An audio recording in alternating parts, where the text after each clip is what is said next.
कक्षा 12वीं की स्टूडेंट फाइनली आपका यहाँ पे सर भूगोल का प्री बोर्ड परीक्षा 2024 पेपर लेके आ चुके हैं। आप लोग बहुत सारे यहाँ पर कमेंट आए थे कि भूगोल विषय पेपर लाओ, तो फाइनली आपका पेपर आ चुका हो। साथ ही आपको बता दें, पेपर देने से पहले आपको इस पेपर को पूरा यहाँ पर याद करके जाना, ठीक है।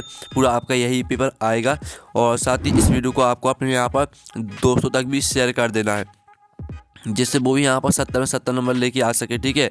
और साथ ही पूरा पेपर हम संपूर्ण उत्तर सहित कराएंगे, तो आप वीडियो को लाइक कर लीजिए और चैनल को सब्सक्राइब कर लीजिए, ठीक है। क्योंकि आपको यहाँ पर कक्षा 12वीं के सभी विषय के मिलेंगे प्री बोर्ड परीक्षा के पेपर इसी चैनल पर, ठीक है।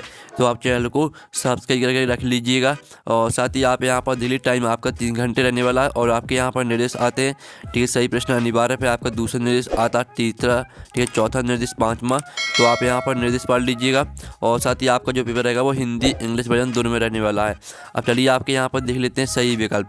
तो आपके यहाँ पर आते हैं 6 नंबर के आते हैं सही विकल्प। तो पहला था निम्नलिखित में से कौन सा एक लोगों और पर्यावरण के बीच अन्योन्य क्रिया का सर्वाधिक महत्वपूर्ण कारक है। तो इसका आपका यहाँ पर ऑप्शन आता मानव बुद्धिमत्ता, और बात प्रौद्योगिकी, और सात लोगों के अनुभव, और दाता मानवीय भाईचारा। तो इसका राइट आंसर आपका आ हो जाएगा मानव बुद्धिमत्ता।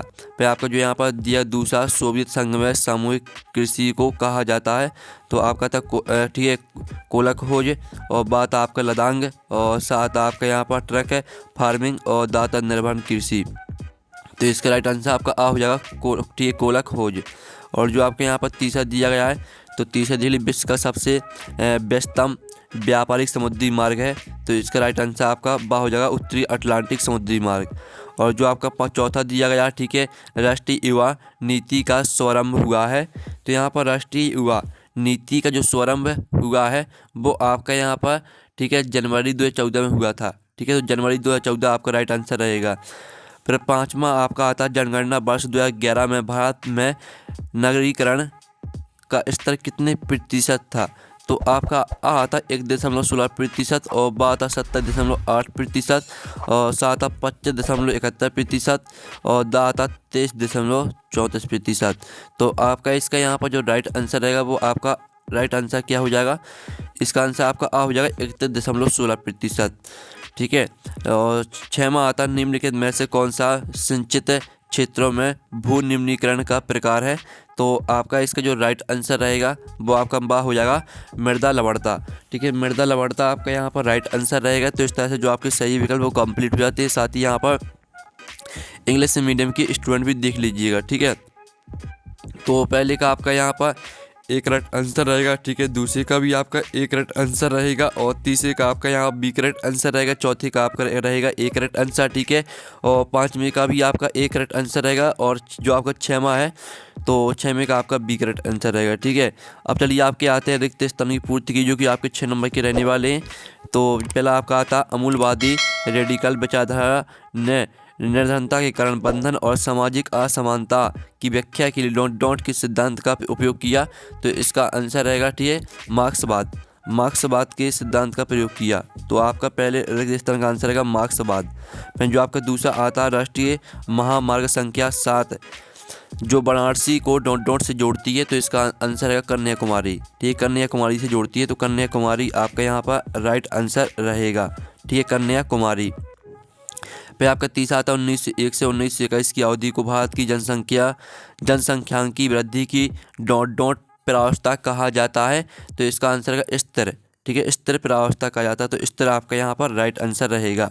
और फिर आपका यहाँ पर चौथा आता उच्चतम क्रम के प्रशासनिक मुख्यालयों वाले शहरों को डॉट नगर कहते हैं। तो आपका इसका आंसर है प्रशासनिक नगर, ठीक है, प्रशासनिक नगर आपका यहाँ पर राइट आंसर रहेगा। तो आपका यहाँ पर अच्छे से याद कर लेना, ठीक है, प्रशासनिक नगर, ये आपका यहाँ पर आंसर हो जाएगा।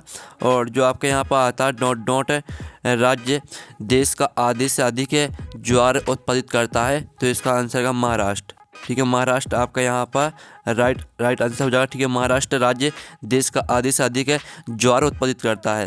फिर आपका यहाँ पर 6वां आता है धरातलीय और भौम जल का सबसे अधिक उपयोग सिंचाई में होता है, ठीक है। आपका इसका आंसर यहाँ पर सिंचाई हो जाएगा, ठीक है, सिंचाई आपका राइट आंसर रहेगा। तो इस तरह से जो आपके यहाँ पर रिक्त स्थान वो कंप्लीट हो जाते हैं। साथ ही यहाँ पर इंग्लिश से मीडियम के स्टूडेंट भी देख लीजिएगा, ठीक है। और साथ ही आप यहाँ पर देख सकते हैं आपके आते हैं सत्य असत्य चुनकर लिखी, जो कि आपके 6 नंबर के रहेंगे।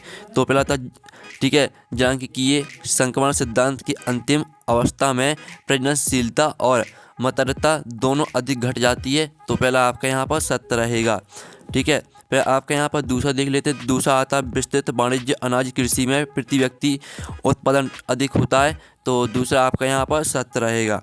और जो आपके यहाँ पर तीसरा देख लेते हैं, यूरोप में विश्व का सघनतम रेल तंत्र पाया जाता है। तो आपका यह असत्य हो जाएगा, तीसरा आपका असत्य हो जाएगा। और चौथा आता अनाज उत्पादन में भारत विश्व में प्रथम स्थान पर है। तो आपका यहाँ बिल्कुल यहाँ पर सत्य रहेगा। और जो आपका पाँचवा आता लोहे अयस्क के प्रगलन के लिए मैग्नीज एक महत्वपूर्ण कच्चा माल है। तो आपका यह जो रहेगा पाँचवा बिल्कुल सत्य रहेगा, ठीक है। और जो आपका छठवां आता है चेन्नई पत्तन पूर्वी तट पर स्थित सबसे पुराने पत्रों में से एक है। तो आपका छठवां भी सत्य रहेगा, ठीक है। तो आप यहाँ पर देख लीजिए फिर से, आपका जो पहला रहेगा सत्य रहेगा, दूसरा भी सत्य, ठीक है, और तीसरा भी सत्य रहेगा आपका यहाँ पर, चौथा रहेगा असत्य, पाँचवा भी सत्य रहेगा और छठवां भी सत्य, ठीक है। इस तरह से आपके सत्य असत्य रहेंगे। और यहाँ पर इंग्लिश मीडियम के स्टूडेंट भी देख सकते हैं। आप प्रश्न चाहा था सही जोड़ी बनाकर लिखिए। तो जो आपकी पहली यहाँ पर दी गई, ठीक है, सर्वाधिक सोयाबीन उत्पादक राज्य, तो इसको आपको मैच कर देना मध्य प्रदेश से। जो आपकी दूसरी आती है कौशल विकास तथा उद्यमिता नीति, तो इसको आपको मैच कर देनी है यहाँ पर 2015 से। फिर आपके तीसरी आती है भारत में जनसंख्या विस्फोट की अवधि, तो आपको यहाँ पर इसको मैच कर देना 1951 से, ठीक है। आप यहाँ पर देख सकते हैं स्टूडेंट, आपको इसको जो तीसरी सही जोड़ी दी इसको आपको 1951 से 1981 से मैच कर देना है। और जो आपकी आती है आर्यभट्ट, ठीक है, तो आर्यभट्ट को आपको मैच कर देनी है सिंपली सा यहाँ पर 1979 से। और जो आपके यहाँ पर दिए प्राथमिक क्रियाकलाप, तो प्राथमिक क्रियाकलाप को आपको यहाँ पर भोजन संग्रहण एवं आखिर से मैच कर देना है, ठीक है। इस तरह से जो आपकी सही जोड़ी वो कंप्लीट हो जाती हैं। आपने यहाँ पर अच्छे से याद कर ली होंगी, ठीक है। और आप इसका स्क्रीनशॉट भी ले सकते हैं। और साथ ही वीडियो को यार लाइक जरूर कर लीजिएगा, आप लोग लाइक नहीं करते, जो लाइक के बटन है उसे यहाँ पर जरूर से दबा दीजिएगा। और साथ ही आप यहाँ पर इंग्लिश मीडियम के स्टूडेंट भी देख सकते हैं। अब चलिए आपका प्रश्न 5 आता, एक वाक्य में उत्तर लिखिए, जो कि आपके 5 नंबर के रहने वाले हैं। तो आपका यहाँ पर पहला दिया गया मानव विकास प्रतिवेदन 2020 के अनुसार भारत का कौन सा स्थान था।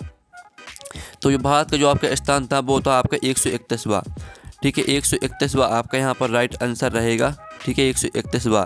फिर आपका यहाँ पर दूसरा था पर्सिया की खाड़ी पर आबादन किस प्रकार के पत्तन के उदाहरण है। तो इसका आंसर रहेगा, ठीक है, आपका जो इसका आंसर रहेगा वो आपका यहाँ पर तेल निर्यात हो जाएगा, ठीक है, तेल निर्यात, ये आपका यहाँ पर आंसर रहेगा दूसरे का। फिर आपका जो तीसरा दिया भारत का विश्व में गन्ना उत्पादन में कौन सा स्थान है। तो भारत का विश्व में गन्ना उत्पादन में है दूसरा स्थान, ठीक है, दूसरा आपका यहाँ पर राइट आंसर हो जाएगा। और जो आपका यहाँ पर भारत की जनसंख्या किस प्रावस्था में वृद्धि दर अत्यंत निम्न थी।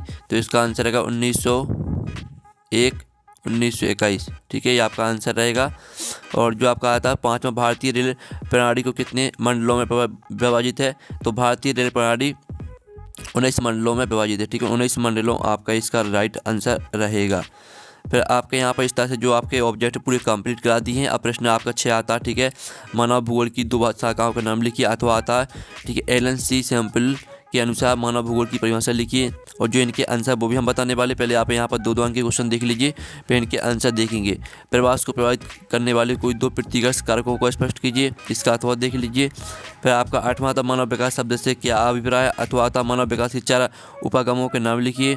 फिर आपका 9वां आता, ठीक है, तृतीय क्षेत्र के अंतर्गत आने वाले क्रियाकलापों के नाम लिखिए। और फिर आपका आता है गहन निर्वाह कृषि किन प्रदेशों में की जाती है, इसके प्रकार लिखिए। इसका फिर आपका 10वां क्वेश्चन आता है कायिक घनत्व तथा कृषि घनत्व किसे कहते हैं। अथवा आता जनसंख्या संगठन से क्या आशय है। फिर आपका यहाँ पर 11वां क्वेश्चन दिया गया, ठीक है, भारत की ग्रामीण बस्तियों के 2 प्रकारों के नाम लिखिए। अथवा आता भारत के कोई 2 प्राचीन नगरों के नाम लिखिए। फिर आपका 12वां क्वेश्चन आता, ठीक है, वर्तमान प्रतिभूमि किसे कहते हैं। अथवा आता फसल गहनता की गणना किस प्रकार से की जाती है। सभी के आंसर आपको कराए जाएंगे, ठीक है। आप सिर्फ यहाँ पर पहले क्वेश्चन को देख लीजिए, 2 अंक के फिर इनके आंसर दिखा देंगे हम आपको। तो 13वां था वायु प्रदूषण के कोई दो स्रोतों के नाम लिखिए अथवा आता नमामि गंगे कार्यक्रम के दो उद्देश्य लिखिए। तो आपके जो यहाँ पर 13वें क्वेश्चन तक 2 अंक के क्वेश्चन दिए गए हैं, इनके जो आंसर है वो देख लेते हैं। तो स्टूडेंट आप यहाँ पर देख लीजिए, जो आपका प्रश्न 6 दिए तो ठीक है, मानव भूगोल की आपको 2 शाखाओं के नाम लिखने थे, तो आर्थिक भूगोल और सांस्कृतिक भूगोल, और ये आपका 6वें का अथवा का आंसर, ठीक है। दोनों के आंसर आपको कराए जाएंगे। और आपका यहाँ पर 7वें क्वेश्चन का आंसर, ठीक है, प्रवास को प्रभावित करने वाले आपको कारक लिखने थे, और साथ ही आप यहाँ पर 7वें का अथवा का आंसर भी देख लीजिए, ठीक है। और साथ ही आप यहाँ पर देख लीजिए, आपका 8वें क्वेश्चन के यहाँ पर आंसर दिया गया है, मानव विकास का अर्थ है लोगों की क्षमताओं को बढ़ाना और उन्हें जीवन के लिए बेहतर विकल्प चुनने की स्वतंत्रता देना, और मानव विकास की 4 उपागम, ठीक है। ये आपका 8वें का अथवा का आंसर हो जाता है। फिर आप 9वें क्वेश्चन का आंसर देख लीजिए, ठीक है, और 9वें का अथवा का आंसर देख लीजिए, हमने क्वेश्चन आपको पहले ही बता दिए थे। फिर आप यहाँ पर 10वें क्वेश्चन का आंसर देख सकते हैं, ठीक है। ये आपका यहाँ पर 10वें क्वेश्चन का आंसर दिया गया है, और ये आपका 10वें का अथवा वाले का आंसर, ठीक है। तो इसका स्क्रीनशॉट आप ले सकते हैं। फिर आप यहाँ पर 11वें क्वेश्चन का आंसर देख लीजिए, और आपका 11वें का अथवा का आंसर, ठीक है। फिर आपका यहाँ पर 12वें क्वेश्चन का आंसर, ऐसी भूमि जो एक वर्ष या उससे अधिक है समातक कृषि कार्य के लिए उपयोग में नहीं लाई जाती, ठीक है, ये आपका आंसर रहेगा। और साथ ही इसका अथवा भी आप यहाँ पर देख लीजिए। और फिर आपका यहाँ पर 13वें क्वेश्चन का आंसर और 13वें के अथवा का आंसर, ठीक है। इस तरह से आपके जो 2 अंक के क्वेश्चन थे उनके आंसर हमने करा दिए हैं। अब स्टूडेंट आपके यहाँ पर 14वां क्वेश्चन जो दिया गया है, विश्व में जनसंख्या के वितरण एवं घनत्व को प्रभावित करने वाले 3 आर्थिक कारकों का वर्णन कीजिए, और इसका अथवा आता है, ठीक है, जनांकीय संक्रमण की 3 अवस्थाओं की विवेचना कीजिए। फिर आपका 15वां आता आदिकालीन निर्वाह कृषि 3 विशेषताएं लिखिए, इसका अथवा देख लीजिए, ठीक है। सभी के आंसर आपको यहाँ पर कराए जाएंगे। फिर आपका 16वां आता भारत के कुछ राज्यों में अन्य राज्यों की अपेक्षा श्रम सहभागिता ऊँची क्यों है, इसका अथवा देख लीजिए। भारत की जनसंख्या व्यापारिक संगठन का विवरण कीजिए, यानी विवरण दीजिए। फिर 7वां आता भारतीय किसी की कोई 3 समस्याओं का वर्णन कीजिए, इसका अथवा आप यहाँ पर देख लीजिए, ठीक है। और फिर आपका यहाँ पर 18वां क्वेश्चन आता है सूर्य नगर तथा ठीक है, पनामा नहर में कोई 4 अंतर आपको लिखना है, इसका अथवा देख लीजिए, ठीक है। सभी का आंसर हम आपको एक साथ बता देंगे। 19वां क्वेश्चन आप यहाँ पर देख लीजिए, ठीक है, 19वें का अथवा आप यहाँ पर देख सकते हैं। और फिर आप 20वां क्वेश्चन देख लीजिए और 20वें का अथवा, ठीक है। अब चलिए जो इनके आंसर है वो हम यहाँ पर देख लेते हैं, ठीक है। आपने क्वेश्चन देख लिए होंगे, नहीं देखे तो फिर से आप यहाँ पर देख लीजिए। अब चलिए जो आंसर है वो हम यहाँ पर देख लेते हैं। तो स्टूडेंट आप यहाँ पर देख लीजिए, आपका 14वें क्वेश्चन का आंसर और 14वें का अथवा का आंसर देख लीजिए, ठीक है। दोनों के आंसर आपको कराए जाएंगे इसी वीडियो में। 15वें क्वेश्चन का आंसर देख लीजिए और 15वें का अथवा का आंसर देख लीजिए। और फिर आप यहाँ पर 16वें क्वेश्चन का आंसर देख लीजिए और 16वें का अथवा का आंसर, ठीक है। और साथ ही आपका यहाँ पर 17वें क्वेश्चन का यहाँ पर आंसर, ठीक है, और ये आपका 17वें का अथवा का आंसर। और साथ ही आप 18वें क्वेश्चन का आंसर देख लीजिए, ठीक है। 18वें का आंसर नहीं दिया गया है इसमें, 18वें का अथवा का आंसर दिया गया है। फिर आप 19वें क्वेश्चन का आंसर देख लीजिए, आपको 19वें क्वेश्चन का आंसर स्क्रीनशॉट आप ले सकते हैं। और ये आपको 19वें का अथवा का आंसर, तो इसका भी आप स्क्रीनशॉट ले लीजिए। और ये आपका यहाँ पर 20वें क्वेश्चन का आंसर, ठीक है। तो इस तरह से जो आपका पेपर पूरा कंप्लीट हो जाता है। और पेपर का PDF और सॉल्यूशन का PDF दोनों ही डाउनलोड करना चाहते हैं तो लिंक आपको वीडियो के डिस्क्रिप्शन में मिल जाएगी, तो आप वहाँ से पेपर का PDF और सॉल्यूशन का PDF डाउनलोड कर सकते हैं। तो नेक्स्ट वीडियो में थैंक्स फॉर वॉचिंग।